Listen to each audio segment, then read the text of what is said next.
বহু প্রতীক্ষিত ব্রিগেডের গীতাপাঠ অনুষ্ঠানের প্রস্তুতি প্রায় শেষ লগ্নে এসে উপস্থিত। রবিবার লক্ষ্য কণ্ঠে গীতা পাঠের সাক্ষী থাকবে বাংলা তথা সমগ্র ভারত। এই গীতা পাঠের কর্মসূচিতেই রয়েছে এমন একগুচ্ছ চমক যা একাধিক বিশ্ব রেকর্ড করতে পারে বলে মত অনেকের। সনাতন সংস্কৃতি সংসদ, মতিলাল ভারত তীর্থ সেবা মিশন আশ্রম, অখিল ভারতীয় সংস্কৃত পরিষদ সহ অন্যান্য ধর্মীয় এবং সামাজিক সংগঠন মিলে এই গীতা পাঠের আয়োজন করছে। মোট ৩,৬০০ হিন্দুত্ববাদী সংগঠন এই কর্মসূচিতে যোগ দেওয়ার বিষয়ে ইতিমধ্যেই জানিয়েছে।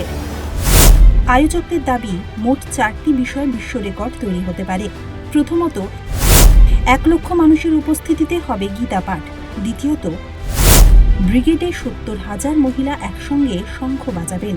তৃতীয়ত, ৬০,০০০ জন একত্রে গাইবেন নজরুলের একটি গান।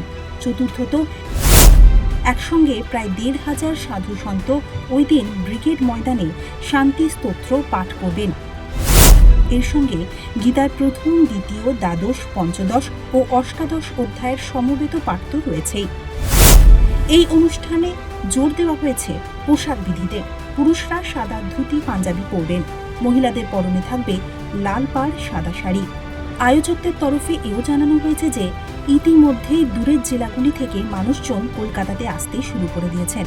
তাদের মতে, কোনো রাজনৈতিক ছোঁয়া ছাড়া অতীতে কোথাও এত বড় কর্মসূচি হয়নি।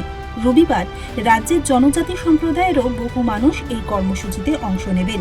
এই গীতা পাঠের প্রস্তুতি পর্ব খতিয়ে দেখতে এসে শুভেন্দু অধিকারী বলেন, আমরা নিচে থাকব, ভলেন্টিয়ারের কাজ করব, আর গীতা যখন পাঠ হবে তখন গীতা পাঠে হিন্দু হিসেবে অংশগ্রহণ করব। ব্যবস্থাপনা মানে সরকারি সাহায্য বর্জিত এত বড় কর্মযজ্ঞ তারা এখানে করছেন।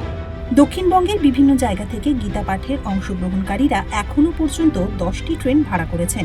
তবে উত্তরবঙ্গ থেকে এ ধরনের কোনো ট্রেন আসছে না। এখন রবিবারের এই গীতা পাঠের অনুষ্ঠানের দিকেই চোখ সকলের। Bureau report, West Bengal live.